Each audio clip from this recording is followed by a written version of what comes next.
1장 26절부터 38절까지의 말씀을 저와 여러분이 한 절씩 교독합니다. 여섯째 달에 천사 가브리엘이 하나님의 보내심을 받아 갈릴리 나사렛 이런 동네에 가서 다윗의 자손 요셉이라 하는 사람과 약혼한 처녀에게 이르니 그 처녀의 이름은 마리아라. 그에게 들어가 이르되 은혜를 받은 자여 평안할지어다. 주께서 너와 함께 하시도다 하니 처녀가 그 말을 듣고 놀라 이런 인사가 어찌함인가 생각하며 천사가 이르되 마리아여 무서워하지 말라. 네가 하나님께 은혜를 입었느니라. 보라 내가 잉태하여 아들을 낳으리니 그 이름을 예수라 하라. 그가 큰 자가 되고 지극히 높으시니 아들이라 일컬어질 것이요 주 하나님께서 그 조상 다윗의 왕위를 그에게 주시리니 영원히 야곱의 집을 왕으로 다스리실 것이며 그 나라가 무궁하리라. 마리아가 천사에게 말하되 나는 남자를 알지 못하니 어찌 이 일이 있으리이까? 천사가 대답하여 이르되 성령이 내게 임하시고 지극히 높으신 이의 능력이 너를 덮으시리니 이름으로 나실 바 거룩한 이는 하나님의 아들이라 일컬어지리라. 보라 네 친족 엘리사벳도 늙어서 아들을 배었느니라. 본래 임신하지 못한다고 알려지니가 이미 6달이 되었나니 대저 하나님의 모든 말씀을 능하지 못하심이 없느니라. 같이 읽습니다. 마리아가 이르되 주의 여종이오니 말씀대로 내게 이루어지이다 하며 천사가 떠나 가니라. 아멘. 누가복음 1장에 수태고지가 2개나 나옵니다. 하나는 우리가 이미 봤던 사가랴 그리고 엘사벳에게 알려준 수태고지고, 두 번째는 오늘 여기에 마리아에게 나타난 수태고지입니다. 사가랴와 엘리사벳은 나이가 많다고 나와 있습니다. 그것에 반해서 마리아는 보통 사람들이 그 당시에 결혼 문화라든가 또는 결혼의 정령기 시기들을 감안했을 때 16살, 많아야 18살로 추정을 합니다. 그러면 대학교 들어가기 나이 이전의 나이입니다. 지금으로 따지면 10학년, 11학년, 12학년의 나이에 해당되는 그 어린 처녀에게 오늘 천사가 나타나서 수태고지를 합니다. 그런데 이 수태고지는 가장 아름답게, 성경 내에서도 가장 아름답게 빛을 발하는 수태고지와 또 내용이, 반응이 담겨 있습니다. 일단 우리가 여기를 보면 두 수태고지가 비슷하다는 것을 볼 수 있습니다. 형태가 비슷합니다. 그 당시에 일종의 말투 또는 어떤 전달하는 메시지의 형태, 이런 것들이 일반적으로 비슷하기 때문에 그럴 수도 있고, 또 문화적으로 이렇게 전달하는 것이 익숙하기 때문에 그럴 수도 있습니다. 우리도 아침에 일어나자마자 평안하세요 혹은 안녕하셨어요 이렇게 인사하잖아요. 그게 우리가 안녕이라는 말이 밤새 괜찮았냐, 뭐 난리 없었냐, 힘든 일 없었냐, 이런 안녕을 묻는 그런 표현이듯이 수태고지도 일종의 패턴이라는 게 있습니다. 여기 보면 위와 아래를 잠깐 비교해서 본다면 그 위에 먼저 은혜를 받은 자야라고 하는 추가적인 말씀이 있지만 마리아여, 그리고 위에는 사가랴여, 그리고 똑같이 무서워하지 말라, 또 무서워하지 말라. 그 다음에 너의 간구함이 들렸다. 그리고 마리아에게는 내 하나님께 네가 은혜를 입었다. 패턴이 참 비슷합니다. 그리고는 보라 내가 잉태하여 아들을 낳을 것이다. 여기도 엘리사벳이 내게 아들을 낳아줄 것이다. 그리고 그 이름을 요한이라 해라. 그리고 그 이름을 예수라 하라. 이렇게 패턴이 비슷합니다. 그런데 이 수태고지의 주인공이 성격이 다릅니다. 즉 요한과 예수라고 하는 두 인물의 성격이 사뭇 비슷하면서도 다르다는 것을 알 수가 있습니다. 근데 이게 왜 중요하냐는 것입니다. 그것은 우리가 태어날 때부터 이분이 어떤 분인가를 아는 것은 예수님을 이해하는 데 있어서 대단히 중요하기 때문에 이 부분을 좀 나누기를 원합니다. 먼저 한번 비교해서 보십시오. 15절과 그리고 32절을 비교해서 보면 첫 번째 출발도 비슷합니다. 15절에 보면 그가 주 앞에서 큰 자가 된다라고 나와 있고요. 그리고 32절에 보면 그가 큰 자가 된다라고 나와 있습니다. 여러분이 언뜻 보기에는 똑같은 거 아닙니까? 큰 자라고 나와 있는데요. 라고 반문하실 수 있습니다. 그렇지만 형태가 좀 다르다는 것을 알 수 있습니다. 요한은 주 앞에서 큰 자입니다. 그 말은 무엇을 의미하고 있습니까? 그보다 큰 자가 있다는 뜻입니다. 주 앞에서 주님이 그 큰 요한보다 큰 분입니다.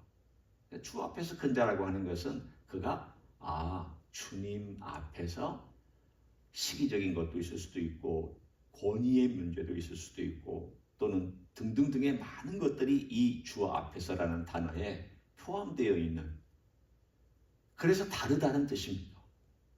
그런데 예수에 대한 표현을 보면 그가 큰 자다. 아무런 조건이 없습니다. 주 앞에서 큰 자가 아닙니다. 그분은 스스로 큰 자입니다. 스스로 큰 분하고 주 앞에서 큰 사람하고 차이가 있습니다. 출발이 다르다는 뜻입니다. 요한은 피조물로서 이 땅에서 가장 위대한 자로서 칭함을 받았습니다. 여인이 낳은 자 중에 요한보다 큰 자가 없다. 정말 큰 자입니다. 그가 제국을 일으켰기 때문에 큰 자가 아닙니다. 혹은 큰 사업체를 일으켰기 때문에 큰 자가 아닙니다. 그의 하나님과의 관계, 메시아의 관계, 그리고 그의 영성의 측면에서 큰 자였습니다. 그 사람보다 가장 가까이 주님 곁에 있었던 적이 없었고 다른 사람이 없었고 그 사람만큼 이 땅을 방문한 예수님을 이해한 사람도 없었고 그만큼 예수님을 준비한 사람이 없었고 그만큼 그의 삶의 전체가 성령 충만해서 죽을 때까지 흐트름이 없이 산 자가 없었습니다. 아마 인간 중에서도 흐트름이 없이 물론 그 감옥에 있었을 때 잠시 당신이 진짜 메시아 맞습니까? 라고 하는 이해력에 있어서의 흐트러짐은 있었지만 그의 삶에 자세에 있어서의 흐트러짐은 없었습니다. 어떻게 이런 인간이 있을 수 있을까 싶을 정도입니다. 대단합니다. 정말 큰 자입니다. 하지만 주 앞에서 큰 자입니다. 그런데 예수님은 그냥 큰 자이십니다. 비교급이 없습니다. 주 앞에서 큰 자는 비교급이죠. 인간들은 다 비교급입니다. 남자 아니면 여자요? 남자들 중에 학교를 어디에 나왔고 또는 성격은 어땠고 조금 더 이렇게 했고 저렇게 했고 이런 것들이 다 비교가 됩니다. 비교 우리가 하라는 게 아니라 우리의 삶에 인간은 비교급이죠. 상대적입니다. 우리가 절대적인 인간이 될 수는 없습니다. 다 고만고만하다는 뜻입니다. 그러나 예수 그리스도는 상대적이 아닙니다. 비교급이 아닙니다. 그분은 절대적입니다. 오늘 이 출발부터가 우리의 가슴을 먹먹하게 합니다. 이렇게 스스로 존재하시는 분이, 비교급이 될 수 없는 분이 어떻게 이 땅에 여인의 배에 여인을 통해서 오시겠다고 하셨네요. 그러니까 이 수태고지의 이 내용은 이걸 가만히 묵상하고 있고 이 첫 번째 글자부터 우리의 삶에 이해가 안 되는 일입니다. 이해가 안 됩니다. 요한이야, 이해할 수 있죠. 인간이 왜 그럴 수 있다. 인간이라면 그렇게 할 수 있는 사람이 있을 수도 있다. 우리는 이렇게 말할 수 있지만 32절의 이야기는 인간으로서 그럴 수 있을까? 하나님이 인간이 된다는 스스로 큰 자가 인간으로서 여인의 배를 통하여서 이 땅에 오신다는 게 이게 말이 되냐? 처음부터 이 메시지는 우리를 당황하게 만듭니다. 두 번째는 예수님에 대하여서는 지극히 높으신 아들이라 일컬어질 것이라고 표현했지만 요한에 대해서는 뭐라고 말씀했냐면 포도주나 독한 술을 마시지 아니한다라고 되어 있습니다. 이게 어떻게 대조가 되고 있는지를 제가 설명을 하려고 합니다. 독한 술이나 포도주를 입에 대지 않았다는 것은 그가 무슨 이 세상에 사람들이 먹지도 마시도 하는 것은 절대 먹지 않는 그런 어떤 삶을 살았다는 뜻이 아니라 일반적으로 이것은 나시린에 대한 표현입니다. 나시린. 보통 나시린은 어느 기간 동안에 나시린으로 살아가는 사람이 있고 평생 나시린으로 살아간 사람이 있습니다. 나시린으로 살아가야만 했던 사람 중에 실패했던 사람이 삼손입니다. 그 머리에 칼대지 마라. 그는 평생 나시린이다. 그렇지만 그는 독주와 포도주를 즐겨 마셨고 잔치를 즐겼고 그래서 결국 그는 어떻게 됐습니까? 머리카락까지 속임에 넘어가서 잘렸고 나중에는 눈이 빠진 다음 나중에 회개해서 블레셋 사람에게 큰 피해를 입히긴 했지만 사실은 한편으로는 실패한 나시린입니다. 그런데 오늘 이 세례 요한은 바로 그 나시린에 가장 적합한 평생 동안 어느 일정 기간 동안 제가 2025년에는 나시린으로 살겠습니다. 그 말은 유대인들에게 머리카락을 칼대지 아니하고 술은 입에도 대지 아니하고 약한 거든 강한 거든 입에 대지 아니하고 그리고 하나님의 일을 위해서 예를 들어 성전에서 봉사한다든가 물을 길른다든가 장작을 팬다든가 짐승을 잡는 데 도움을 준다든가 하는 그런 삶을 살아간다는 뜻입니다. 그런데 세례 요한은 가장 경건한 삶을 평생 동안 살겠다는 것을 말씀하고 있습니다. 하지만 예수님을 보십시오. 그분은 그냥 지극히 높으신 이의 아들입니다. 경건하다 경건하지 않다를 따지는 필요가 없고 그는 포도주를 입에 댄다 안 된다를 따지실 필요가 없습니다. 우리는 어떤 것들을 경계해야만 살아갈 수 있습니다. 여러분이 저는 그렇잖아요. 어떤 것들을 하지 말아야 살아갈 수 있어요. 예수님에게는 그게 경계선이 없습니다. 그래서 한편으로 보면은 저는 이런 생각도 했습니다. 예수님께서 포도주도 드셨고 예수님께서 죄인들하고 같이 식사도 하시고 같이 어울리신 것을 가만히 생각해 보면 참 예수님은 경계선이 없으셨다. 제가 좋은 의미로 말씀드리는 것입니다. 포도주를 마신들 예수님의 높고 위대하심을 방해하지 못했습니다. 포도주가. 죄인들과 함께 있어도 죄인들과 함께 교제하는 것이 그의 영성을 방해하지 않았습니다. 오히려 그들을 영적으로 감화시킬 수 있었습니다. 예수님은 안식일의 주인이셨고 예수님은 안식일을 새롭게 조명했고 그들이 만든 법을 굳이 지키지도 않았습니다. 사람들은 그 당시에 법을 지켜야만 했고 그것에 저촉되면 문제가 됐습니다. 예수님께는 아무런 문제가 되지 않았습니다. 왜냐하면 그분은 지극히 높으신 이의 아들이시고 하나님이시기 때문입니다. 주신 분이니까. 그 모든 것에 대해서. 그렇다고 예수님이 정말 하나님께서 자신이 주신 율법을 깨트렸느냐? 그건 아닙니다. 시내산에서 하나님 자신이 주신 그 율법, 우리는 예수님이 주셨다고 말할 수도 있는 그 율법을 깨트리시지도 않았습니다. 원래 정신은 더 잘 살려주셨지만 인간이 만든 모든 규율이나 법칙을 뛰어넘을 수 있는 자유로움을 갖고 계셨던 위대한 하나님의 아들이셨습니다. 세 번째는 예수님은 왕입니다. 그런데 세례요한은 어떤 사람이냐면 준비하는 사람입니다. 17절의 맨 마지막에 보면 주를 위하여 세운 백성을 준비하리라. 준비하는 사람이었고 예수님은 32절에 보면 다윗의 왕위를 그에게 주리니 영원히 야곱의 집을 왕으로 다스릴 것이며 그의 나라가 무궁하리라. 무궁한 나라의 영원한 왕이라는 것을 말씀합니다. 다르잖아요.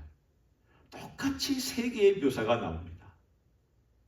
큰 자, 그리고 그의 사역은 어떤 사역이 될 것이냐, 그리고 그는 신분이 누구냐.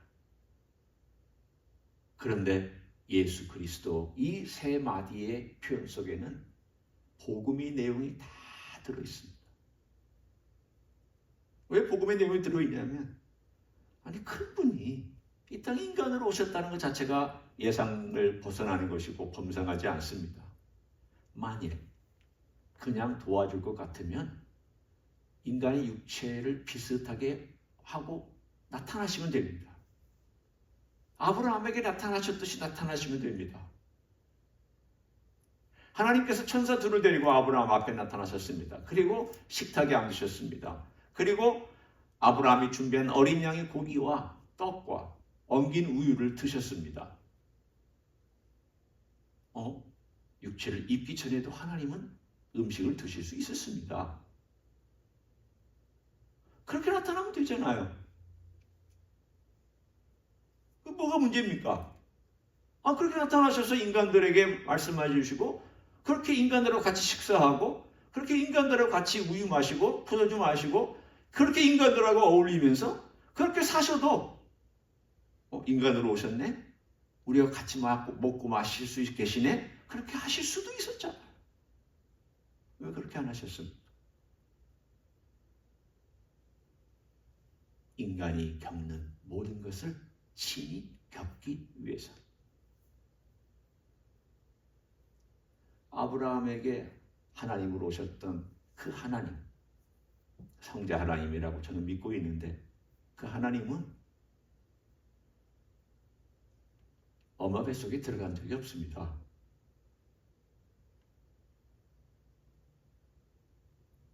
엄마의 젖을 빤 적이 없습니다. 그냥 어른으로 오셨습니다. 하지만 이번 케이스는 다릅니다. 엄마의 뱃속에서 잉태가 되고, 거기서 엄마의 영양분을 먹고 조금 자라고, 우리가 사진을 봐서 알듯이 엄마의 뱃속에서 꼼지락거리면서 그 육체가 자라면서, 그리고 엄마의 뱃속을 통과해서 나와서 어렸을 때에 자신의 몸을 추스리지 못하는 연체 동물과 같은 조그만한 연약한 아기로, 여러분 아시잖아요. 애를 키워봐서 목도 못 가누잖아요. 가까스로 부모의 손에 안기어야만이 생존할 수 있는 그런 지극히 연약한, 세상에서 제일 연약한 존재. 그게 아기입니다. 짐승은 태어나면 금방 다리로 섭니다. 쫙쫙쫙 하다 보면 움직일 수 있습니다. 인간 아기는 그렇게 못합니다. 기시도 못하고 아무것도 못하고. 왜 그렇게 큰 자와 지극히 높으신 아들이 이 땅에 오셔야만 했느냐에 대한 질문을 이 메시지 가운데 우리에게 던지고 있습니다. 크리스마스는 그래서 이걸 생각하면 참 가슴이 먹먹해지는 이야기입니다. 한편으로는 어떻게 그렇게 가장 작은 존재로 부터 시작해서 어떻게 하나님이 그렇게 낮아지시고 축소되시고 그렇게 인간이라고 하는 존재 육체를 입기 위해서 그 과정을 다 밟으시고 지금도 그 과정을 밟고 우리들을 하여금 이제 다 밟으신 다음 완성하시고 나서 부활의 몸을 입으신 예수님께서 내가 그렇게 했다. 너희도 이렇게 될 것이다. 라고 이 길을 우리하고 똑같이 먼저 앞서가셨는지. 이게 크리스마스 이야기입니다. 그래서 감사한 거죠. 너무 감사한 거죠. 이 땅에 오셨다는 것 자체가 감사하고 큰 자, 지극히 높으신 이 아들이 이 땅의 인간으로 연약한 아기로 오셔서 왕이 되어주시고 내 왕이, 우리의 왕이, 그리고 우리를 다스릴 뿐 아니라 우리를 구원하신 그런 왕이 되신 것이 너무 귀한 메시지인 줄 믿습니다. 오늘 하루도 그런 예수님을 이 세 가지 측면에서 깊이 생각하시면서 묵상하시는 귀한 하루가 되시기를 예수님의 이름으로 간절히 축원합니다. 기도하겠습니다. 고맙습니다. 예수님 큰 자이시며 스스로 위대한 자이시고 스스로 존재하시는 분께서 이 땅에 스스로 존재하지 못하는 아기로 스스로 생활할 수 없는 연약하고 흐느적거리는 아기로 이 땅에 찾아오시는 이 메시지 참 감사합니다. 우리가 겪어야 했던 모든 과정을 주님도 다 겪으시고 우리가 경험해야 하는 모든 경험도 주님은 경험하시고 이 모든 과정 속에서 우리의 왕이 되어주시기 위해서 찾아오심을 감사를 드립니다. 우리에게는 왕이 필요합니다. 우리에게는 유능한 지도자가 필요합니다. 우리에게는 우리를 알고 우리를 도와주고 우리를 보호하고 인도하고 영원한 나라로 인도할 그런 왕이 필요했는데 그런 왕이신 예수님께서 우리의 왕이 되어주셔서 감사합니다. 그 왕을 모시고 오늘도 살아가는 하루가 되게 축복하여 주시옵소서. 이제는 우리 구주 예수 그리스도의 은혜와 하나님 아버지의 극진하신 사랑과 성령 하나님 교통하심의 역사가 오늘도 이 땅에 연약한 아기로 찾아오시겠다고 약속하시고 마리아에게 알려주시고 그리고 인간으로 찾아오신 우리 주님의 그 귀한 은혜와 사랑을 생각하며 오늘도 왕으로 모시고 살기를 원하는 이 자리에 참여한 모든 종들 위에와 주임지 히스교회 위에와 이민교회들과 한국교회들과 선교사님들 위해 이제부터 영원히 함께 하실지어다. 아멘.